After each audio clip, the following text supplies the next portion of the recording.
A mom drank 3 gallons of water in 2 hours. This is what happened to her brain. Casey is a 28-year-old woman presenting to the emergency room, unconscious. Her husband Josh tells the admitting nurse at admission that she had suffered at least 2 seizures in the past 30 minutes. You see, Casey had been practicing in a radio show competition, Hold Your Wee for a Wee, where contestants would drink up to 3 gallons of water in 2 hours. And the last person to urinate or vomit would be the winner of a shiny Nintendo Wii. Clearly this was for gags on behalf of the radio station and at the expense of its contestants. But Casey was determined she was going to win the Nintendo and be able to play it with her kids. Immediately after finishing all 3 gallons of distilled water, Casey complained from a severe nausea, and in order to hold back the urge to vomit, she was found to clench the armrest of her chair. Within 20 minutes, Casey was easily crowned victorious in the challenge, and her husband began to drive her home about an hour after finishing all that water in the car. She begins to cry. She's suffering a massive headache and tells her husband, "I'm coming out of my skull."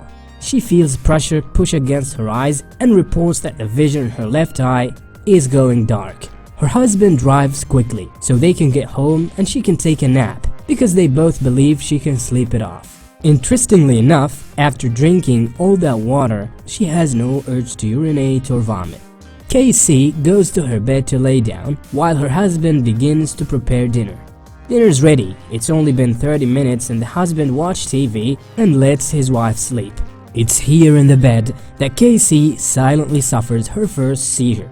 Unknowingly, Josh watches TV for another hour, trying to be considerate to his wife, who he believes is sleeping but is actually unconscious and suffering seizure every 20 minutes, as he finally feels it's time to call her for dinner.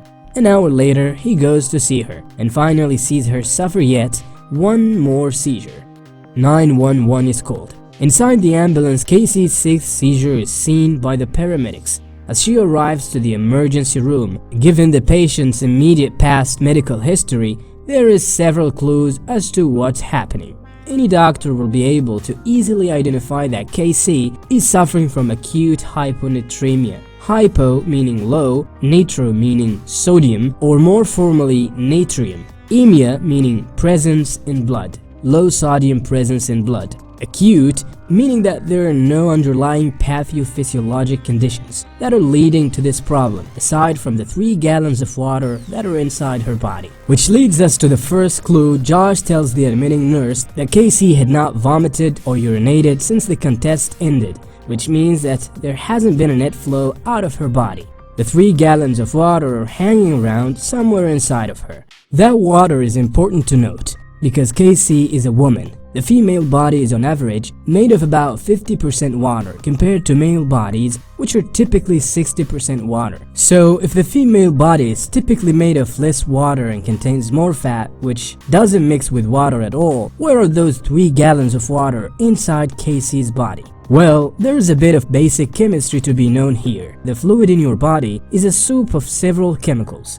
In this case, the most important being sodium, which is 1/2 of this table salt. The interesting thing about sodium is that it creates something called an osmotic gradient, which means that wherever sodium is, water will flow towards it. So, low sodium presence in blood if she hasn't urinated or vomited since she drank all 3 gallons of water. How is it possible that there is low sodium? Nothing has left her body, so there shouldn't be less sodium present, right? Yes. But the water in your body is made of 0.9% sodium. So for every 1 liter of water, there are 9 grams of sodium. Most of the water in your body is inside your cells. Then Casey's cells must have lots of water flowing into them. This would mean that her organs, like her liver and her stomach, are starting to swell with water. That should be okay though, because your abdomen is soft. So water would be flowing into her heart and her muscles, but those aren't enclosed in heart space either, so it wouldn't be too much of a problem if they swelled up inside. But what is a problem is the brain.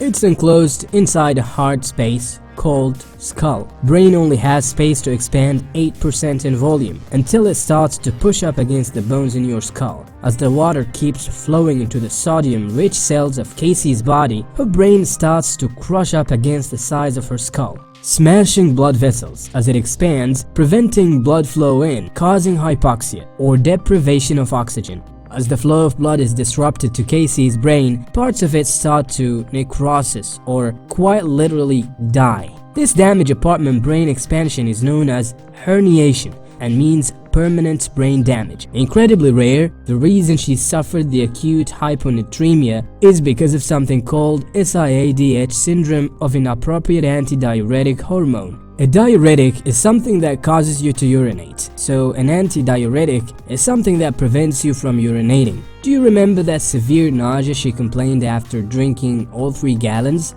Well, since your body thinks it's going to lose a lot of fluid in vomiting, it releases a hormone telling your organs to hold on the water that it already has. It wasn't appropriate in Casey's case, and not only did she hold on the water that was already inside of her before drinking the 3 gallons of water, but also added the 3 gallons, and because in this context SIADH is very rare, it was an accident that had happened to Casey and not the other contestants on the radio show. But still, it's never anything you should ever want to try. Luckily for Casey, no herniation occurred in her brain, and the 3% sodium infusion was enough to solve the hyponatremia and draw water out of her brain.